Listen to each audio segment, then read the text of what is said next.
Hello साथियों, नमस्कार। आपके अपने यूट्यूब चैनल शायर क्लासेस में आप लोग का स्वागत। मैं सुनील कुमार एक बार पुनः आप लोग बीच में उपस्थित हूँ।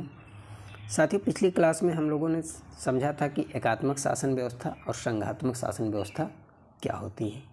आज की क्लास में हम लोग जानेंगे कि एकात्मक शासन व्यवस्था के गुण, दोष व विशेषताएँ क्या होती हैं। आइए शुरू करते हैं क्लास को। एक बार पुनः समझते हैं एकात्मक शासन व्यवस्था किसे कहते हैं। देखिए, ऐसी शासन व्यवस्था जिसमें शासन की संपूर्ण सत्ता एक केंद्रीय सरकार में निहित होती है। यदि स्थानीय सरकारों को कोई शक्ति दी गई होती है तो केंद्रीय सरकार द्वारा दी गई होती है। एकात्मक शासन व्यवस्था में क्या होता है, संविधान द्वारा जो भी शक्तियाँ दी जाती हैं वो केंद्र सरकार को दी जाती हैं। इसमें राज्य या प्रांतीय सरकार या स्थानीय सरकारों को संविधान से कोई भी शक्ति नहीं दी जाती हैं। ये स्थानीय या प्रांतीय सरकारें जो शक्तियाँ प्राप्त करती हैं वो केंद्र से प्राप्त करती हैं। आइए कुछ विद्वानों के अनुसार इनकी परिभाषा देख लेते हैं। देखिए, डाइसी महोदय के अनुसार, डाइसी ने क्या कहा है, एक केंद्रीय शक्ति के द्वारा सर्वोच्च कानूनी अधिकार का प्रयोग ही एकात्मक शासन है। गार्नर के अनुसार देख लेते हैं, जब सरकार की संपूर्ण शक्तियाँ संविधान द्वारा एक ही केंद्रीय अंग को दी जाएँ और उसी से स्थानीय सरकारें अपनी शक्ति प्राप्त करें तो वह व्यवस्था एकात्मक व्यवस्था होती है। आइए अब इसकी विशेषताओं को देख लेते हैं। एकात्मक सरकार की क्या क्या विशेषता होती है। देखिए, संपूर्ण शक्ति केंद्रीय सरकार में निहित होती है। संविधान द्वारा शक्ति का विभाजन नहीं होता। संविधान द्वारा जो भी शक्तियां दी जाती, किसको दी जाती, केंद्र सरकार को। इकहरी नागरिकता का प्रावधान होता है, एक संविधान होता है। तो ये सारी विशेषताएँ हो गई। अब हम लोग गुण देख लेते हैं। देखिए, एकात्मक सरकार के गुण क्या क्या होते हैं। सत्ता की सार्वभौमिकता, इसका मतलब राज्य में जो सत्ता होती है वो संपूर्ण राज्य में एक समान रूप से लागू होगी। शासन की कुशलता, यहाँ पर एकात्मक सरकार होती है वहाँ शासन करने में थोड़ा आसानी होती है, क्योंकि यहाँ पर जो होती केंद्र सरकार होती, राज्य से कोई मतलब नहीं होता है। तो इसलिए राज्य और केंद्र का कोई विवाद भी उठने की संभावना नहीं रहती है, क्योंकि एकात्मक सरकार है, सर्वे सर्वा केंद्र सरकार है। तो शासन की क्या हो, शासन को करने में क्या होगी, कुशलता होगी।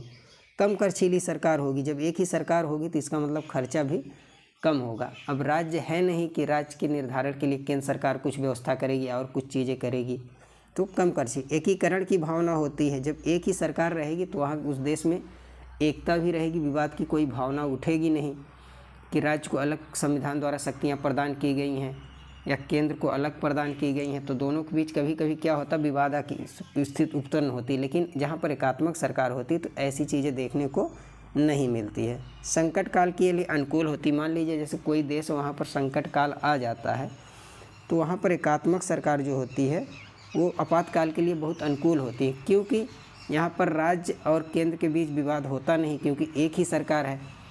अगर मान लीजिए कहीं पर संघात्मक व्यवस्था है तो वहाँ पर राज्य और केंद्र के बीच विवाद की स्थिति उत्पन्न हो जाती है। समझौता करेंगे, बातों को समझेंगे, बैठेंगे, तब जाकर कहीं पर आपातकाल की स्थिति में कोई नियम कानून लागू करेंगे। लेकिन इसमें क्या होता है, एकात्मक सरकार में कोई भी संकट काल आया तो यही अकेले सरकार रहती है, अपना धड़ से फैसला लिया, कोई नियम कानून लागू कर दिया। छोटे राज्यों के लिए क्या होती है एकात्मक सरकार, अनुपयुक्त होती है। उपयुक्त होती है, अनुपयुक्त नहीं। चलिए आगे हम इसके कुछ दोषों को भी देख लेते हैं। देखिए, एकात्मक शासन के जब प्रमुख दोष होता है, केंद्र सरकार की निरंकुशता की संभावना रहती है। इसमें अकुशल शासन, स्थानीय चेतना का अभाव, बड़े राज्यों के लिए ये एकात्मक शासन व्यवस्था अनुपयुक्त होती है। आइए आगे हम लोग समझते हैं संघात्मक शासन व्यवस्था क्या होती है। देखिए, फेडरेशन, ये फियोडस जो लैटिन भाषा का शब्द है उसी से फेडरेशन बना। फियोडोस का क्या होता है, संधि होता है। वह शासन व्यवस्था जिसमें कई छोटे छोटे राज्य एक समझौते के आधार पर एक संघ में सम्मिलित होते तथा अपने लिए एक सम्मिलित संघ सरकार के आधिपत्य को स्वीकार करते हैं। तो ये होती है संघात्मक शासन व्यवस्था, जहाँ पर संविधान द्वारा राज्य और केंद्र को कुछ शक्तियाँ दी जाती हैं और वहाँ पर दोनों लोग मिलकर क्या करते हैं, एक सम्मिलित सरकार चलाते हैं, केंद्र और राज्य। आइए कुछ चीज़ों को और समझते हैं। देखिए, संविधान द्वारा क्या होता है, शक्तियों का कार्य क्षेत्रों का विभाजन होता है। राज्य और जो केंद्र सरकार होती है उनके बीच क्या होता है, संविधान के द्वारा शक्ति और कार्य क्षेत्र का विभाजन होता है। राज्य की अपनी सरकार और केंद्र की अपनी सरकार होती है और ये दोनों मिलकर क्या करते हैं, एक सम्मिलित सरकार चलाते हैं। चलिए गार्नर के अनुसार देख लेते हैं इसकी परिभाषा। संघ शासन एक ऐसी व्यवस्था है जिसमें शासन की संपूर्ण सत्ता राष्ट्रीय सरकार तथा उन राज्य के सरकारों में विभाजित तथा वितरित होती है जिनसे वह संघ निर्मित होता है। आइए डाइसी के अनुसार देख लेते हैं। संघात्मक राज्य एक राजनीतिक समझौता होता है जिसका उद्देश्य राज्यों के अधिकारों के सुरक्षा के साथ साथ राष्ट्रीय एकता को भी सुनिश्चित करना होता है। तो ये हम परिभाषा देख लिए। चलिए आगे इसकी विशेषता देख लेते हैं। देखिए इसकी विशेषताएं क्या होती है। कई राज्यों का एक संघ में शामिल होना। क्या करते हैं, कई राज्य समझौते द्वारा मिलजुल कर क्या करते हैं, एक संघ का निर्माण करते हैं और संघात्मक व्यवस्था को जन्म देते हैं और उसको चलाते हैं। इसमें क्या होता है, संविधान के द्वारा शक्तियों का विभाजन होता है, दोहरी नागरिकता होती है, संविधान ही सर्वोच्च होता है। संविधान जो होगा कैसा होगा, लिखित या कठोर होगा। एक स्वतंत्र न्यायपालिका की भी स्थापना होती है जो केंद्र और राज्य के मामलों को सुलझाती है विवाद की स्थिति में। तो इसकी विशेषताएं हो गई। आइए आगे कुछ और चीज़ों को देखते हैं। इसके लाभ क्या है, संघात्मक शासन के लाभ क्या है। स्वतंत्र अस्तित्व तथा राष्ट्रीय एकता में तालमेल बना रहता है।